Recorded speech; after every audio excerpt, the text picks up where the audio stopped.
What is up, everybody? I'm George Mossey. I'm with my co-host, Heather C. I Love a Mama's Boy, Season 3. The first episode has premiered. There's, four familiar faces, actually, and then there's some new people. I want to jump right in. If you didn't watch it, I cannot wait to recap this for you guys. It is an amazing season, and it's only one episode in. So we're going to jump right in and talk about Roberto and Christy. So they met at the gym. They are both fighters, which I think is great. They have a good understanding of what each other does and how eating is important and how clean eating and training is important. So they work really well together.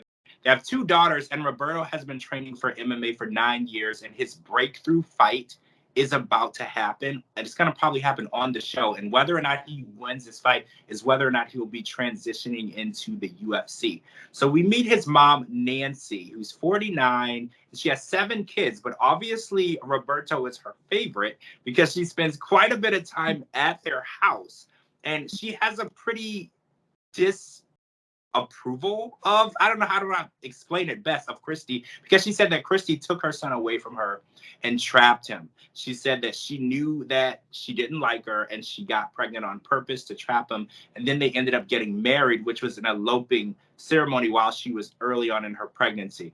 And she said that she's going to make her pay for that. How do you feel about this? Because I kind of got mob vibes. Yeah, I did too.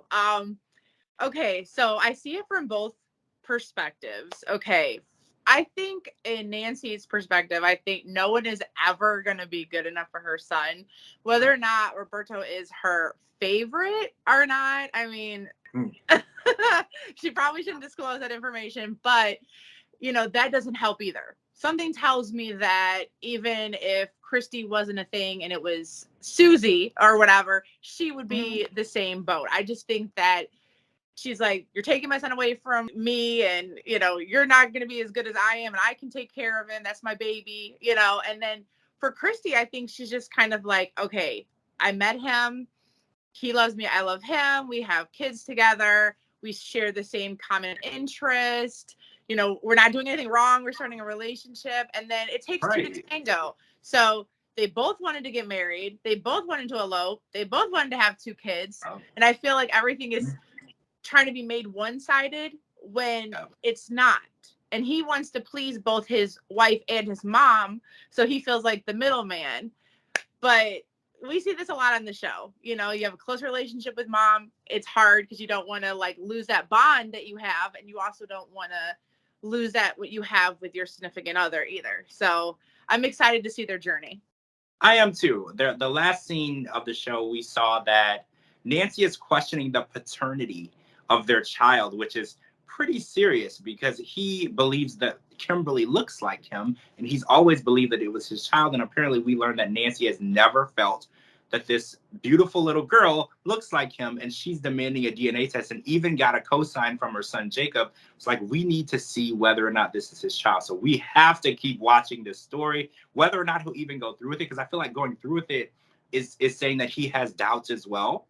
But maybe he's going to want to please his mother and do it just to shut her up, So we're going to have to watch and see how that goes. So one of the familiar faces that we've seen so far are Matt and Kelly. You remember Matt and Kelly from last season. Matt was with Kimberly Cobb, and they had one of the most explosive breakups that I've ever seen in the restaurant, where Kimberly finally decided enough was enough, and she had to break up with him with Kelly present because Kelly was there and she refused to leave.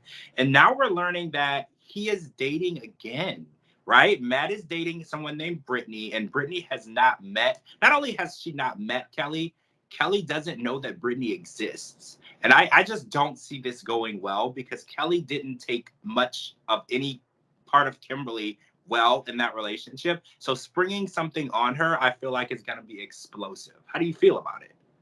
Well, I always felt that Matt and Kelly had a very interesting relationship.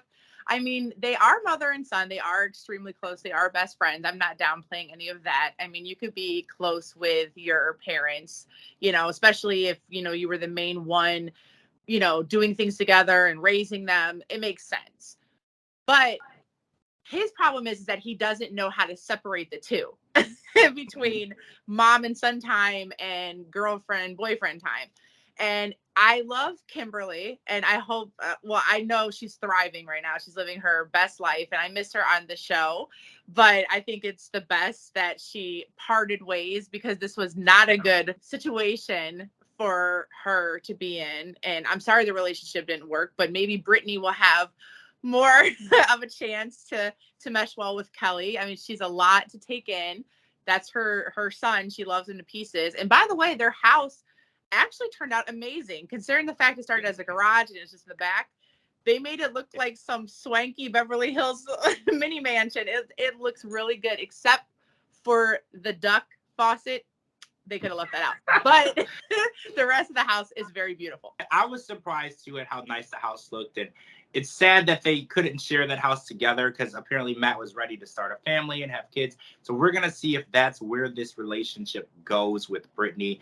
And I think Matt said it best. He said, I think that she has a overall idea of how close he and his mom Kelly are, but she has no idea what she is in for when she sees it from the inside. When she goes out and they start going out and doing 3 people dates like they did with Kim, I think Brittany is really going to understand the severity of how involved Matt's mom is going to be in their relationship, because they've been doing dates together. They've been spending time together, going to movies, just doing one-on-one things. And that's definitely going to end when Kelly finds out that there is a new woman in his life. So I'm excited about that. So we ran out of time for part 1. We're going to come back with part 2 and talk about the rest of the couples. I'm super excited for this season. Make sure you're live tweeting with us every Sunday night after 90 Day Fiance for I Love a Mama's Boy podcast. This is my co-host, Heather C. I'm George Mossey. Thanks for joining us, and we'll talk to you all really soon.